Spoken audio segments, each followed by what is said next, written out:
এই কই তুমি? শিগগিরই চলো, আমার বাবা স্ট্রোক করছে, হাসপাতালে ভর্তি করতে হবে। হসপিটালে ভর্তি করতে হবে না, তোমার বাপের ট্রিটমেন্ট আমিই করব। ফাইজলামি করো। তুমি ট্রিটমেন্ট করবা কিভাবে? তুমি কি ডাক্তার নাকি? তুমি ইউটিউব দেখে অখাদ্য কুখাদ্য রান্না করো, সেগুলো আমি খাই না। আমিও ইউটিউব দেখে ডাক্তার হইছি, তোমার বাপের ট্রিটমেন্ট আমিই করব।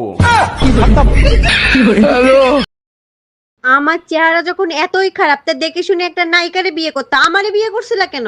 মা পছন্দ করছে তাই তোমারে বিয়ে করছি, তা নাহলে তোমার মতো মোটা মেয়েরে কে বিয়ে করে? এক মিনিট, আমার ওজন মাত্র 50 কেজি, আমি মোটা হইলাম কোন দিক থেকে? দেখো, আমি তোমার শরীর নিয়ে কথা বলিনি, আমি বলছি তোমার মাথা মোটা।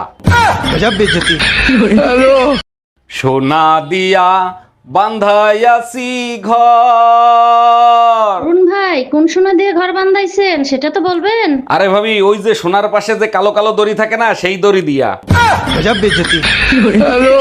হ্যাঁ ম্যাডাম, এবার আপনি বলেন কত টাকা লোন নেবেন আপনি? স্যার, বেশি টাকা লাগবে না, আপাতত 20 লাখ টাকা দিলেই হবে। লোন তো আমি দিয়ে দেবো, কিন্তু ব্যাংকের কাছে কিছু রাখতে হবে। কি রাখবেন আপনি? কিছু থাকলে কি আর লোন নিতে আসি? আপাতত বিশ্বাস জমা রাখেন। তোমারে বিয়ে করে কোনো সুখ পাইলাম না আমি, কি দিছো আমারে তুমি? পুরুষের ঘাড় মেয়েদের জন্যই তৈরি হয়েছে, ওখানেই সব সুখ পাওয়া যায়। কোন গাধা বলছে পুরুষের ঘরে মাথা রাখলে সব সুখ পাওয়া যায়? শুধু কি মাথা রাখো, মাঝে মাঝে পাও তো রাখো, তখন সুখ পাও না? পুরো 4 ঘন্টা পর তুমি বাড়ি এসেছো, কোথায় ছিলে এতক্ষণ? পুরুষ মানুষ কখনো সময়ের হিসাব দেয় না। সাইকেল লিক হয়ে গেছে।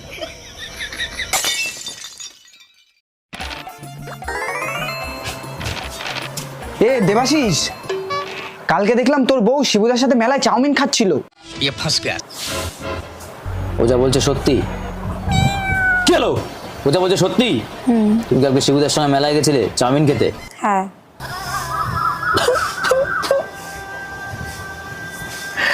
তুমি ভালো করেই জানো আমি চাউমিন কত ভালো খাই। তুমি তো আমার জন্য একটু আনতে পারতে নাকি? একা একা খেয়ে দিলে। আচ্ছা কেঁদো না, পরের দিন যেদিন যাব সেদিন তোমার জন্যও নিয়ে আসবো। তুমি আমার ভালোবাসো না? না, অনেক ভালোবাসি, পরের দিন গেলে তোমার জন্য নিয়ে আসবো।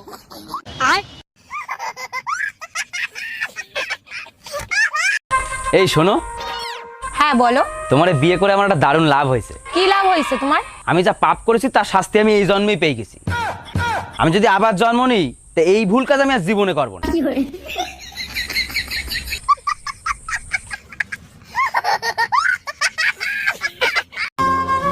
এই তোরা তো ছেলে মানুষ, তাই না? হ্যাঁ, তাই কি? তাহলে তোকে একটা কথা জিজ্ঞেস করি। হ্যাঁ বল। তোরা তো বংশের প্রদীপ। হ্যাঁ, আমরা তো বংশের প্রদীপ। তো কারেন্ট চলে গেলেও তো তোরা অন্ধকারেই থাকিস, কই জ্বলিস না তো?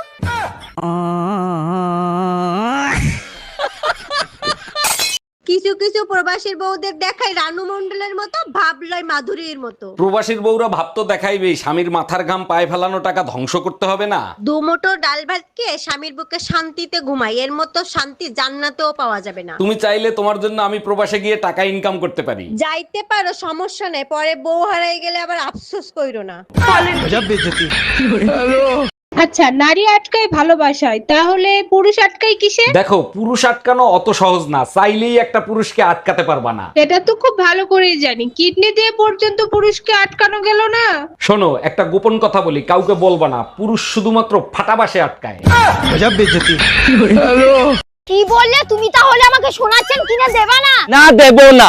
আমার কাছে পয়সা নেই, যা পয়সা ছিল আমি জুয়ো আর মাল খাই শেষ করে ফেলেছে। তোকে আমি শোনাচ্ছেন কিনে দেবো না। ও দাঁড়া, তোকে দেখাচ্ছি মজা। হ্যাঁ, তুই দেখা মজা।